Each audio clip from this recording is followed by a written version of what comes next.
বাংলাদেশ এখন এমন এক অবস্থায় দাঁড়িয়ে যেখানে একটি নতুন সামাজিক চুক্তি করার সুযোগ এসেছে।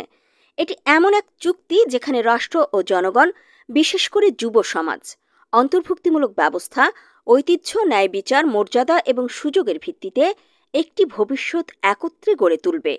বাংলাদেশকে পৃথিবীর জন্য আশার বাতিঘর হিসেবে প্রতিষ্ঠা করতে চান প্রধান উপদেষ্টা অধ্যাপক ডক্টর মোহাম্মদ ইউনূস।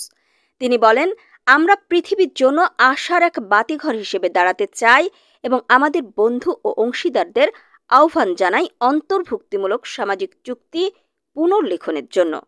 পাশাপাশি সামাজিক ব্যবসা, আর্থিক অন্তর্ভুক্তি এবং মাইক্রোফিন্যান্সের ভূমিকা অন্বেষণ করতে, যা প্রান্তিক জনগণের জন্য টেকসই উন্নয়ন ও অর্থনৈতিক সুযোগ সৃষ্টিতে সহায়ক।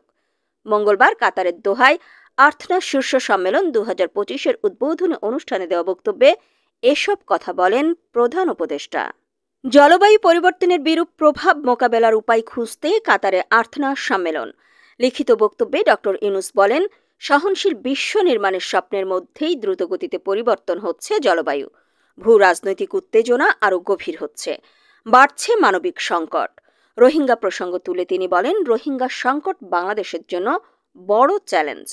12 লাখেরও বেশি রোহিঙ্গাকে আশ্রয় দেয় বাংলাদেশকে অর্থনৈতিক ও পরিবেশগত চাপ সইতে হচ্ছে।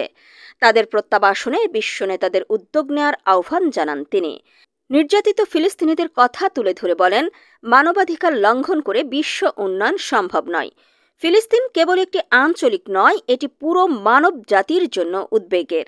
ডক্টর মোহাম্মদ ইউনূস বলেন, সমস্যায় জর্জরিত পৃথিবী ভবিষ্যৎ প্রজন্মের জন্য জ্ঞান ও উদ্ভাবনের শক্তি কাজে লাগিয়ে সবুজ, টেকসই ও সহনশীল করতে হবে।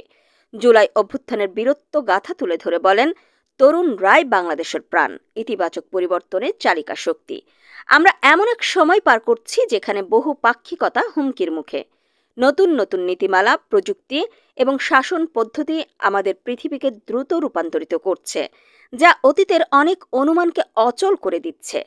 এমন প্রেক্ষাপটে সহযোগিতা বাড়ানোর উপর জোর দিয়ে তিনি বলেন, এখন আঞ্চলিক ও বৈশ্বিক সহযোগিতার পুনরুজ্জীবনের প্রয়োজন আগের যে কোনো সময়ের চেয়ে অনেক বেশি। মূল ইভেন্টের বাইরে কাতারের ঊর্ধ্বতন কর্মকর্তা ও মন্ত্রীদের সাথে সাইডলাইন বৈঠক করেছেন প্রধান উপদেষ্টা। দেশটিতে শ্রমবাজার সম্প্রসারণ, জ্বালানি সহযোগিতা সহ বিভিন্ন বিষয় গুরুত্ব পেয়েছে বলে জানান প্রেস সচিব শফিকুল আলম। এছাড়াও প্রেস সচিব জানান, বাংলাদেশ থেকে 725 জন সেনা সদস্য নেবে কাতার।